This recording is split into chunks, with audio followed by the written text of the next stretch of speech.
ওই সময় বলেছি, বিশেষ করে মার্কিন যুক্তরাষ্ট্রের সাথে ট্যারিফ সংক্রান্ত যে সমস্ত চুক্তিগুলো স্বাক্ষর করা হয়েছে, আমরা সরকারকে জনগণকে জানাতে বলেছিলাম।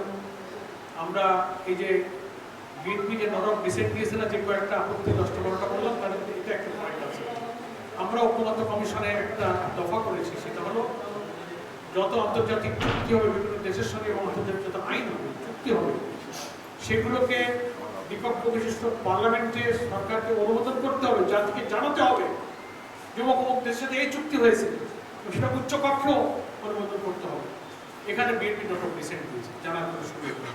সরকার গোপনে গোপনে কি চুক্তি দিল, দেশকে বিক্রি করে দিল না কি করলো, এটা জাতি জনগণকে জানবার সুযোগ আগেও কোনো সরকার দেয় নাই।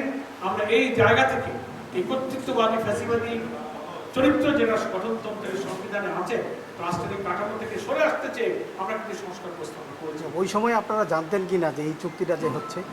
না, ওই সময় আমরা বিশেষ করে বাণিজ্য সংক্রান্ত যে ব্যবসা বাণিজ্য, গার্মেন্টস শিল্পে আমাদের রেডি গার্মেন্টসের যে ক্ষতি হচ্ছিল, আমাদের ব্যবসা বাণিজ্যের এই সব ব্যবসায়ী গ্রুপ আমাদের সাথে দেখা সাক্ষাৎ করেছেন, আমাদের আমেরিকার সাথে দেখা করেছেন। আমরা তাদের পাশে থাকবো, আমরা সহযোগিতা করব।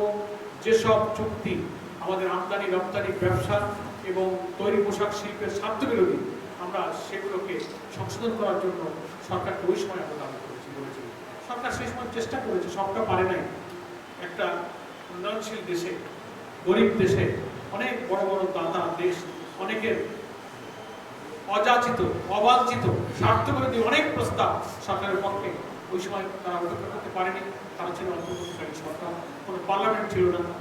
আমরা তাদের দায়িত্ব ছিল একটা ইলেকশন করে চলে যাওয়া, কিন্তু সেই সময় তারা এগুলো করেছে। আমরা আমাদের স্টেটমেন্ট দিয়ে আমরা যখন সরকারের সাথে নানান সময় বক্তব্য রেখেছি, দেখা করেছি, আমরা সেগুলো সম্পর্কে সরকারের দৃষ্টি আকর্ষণ করেছি।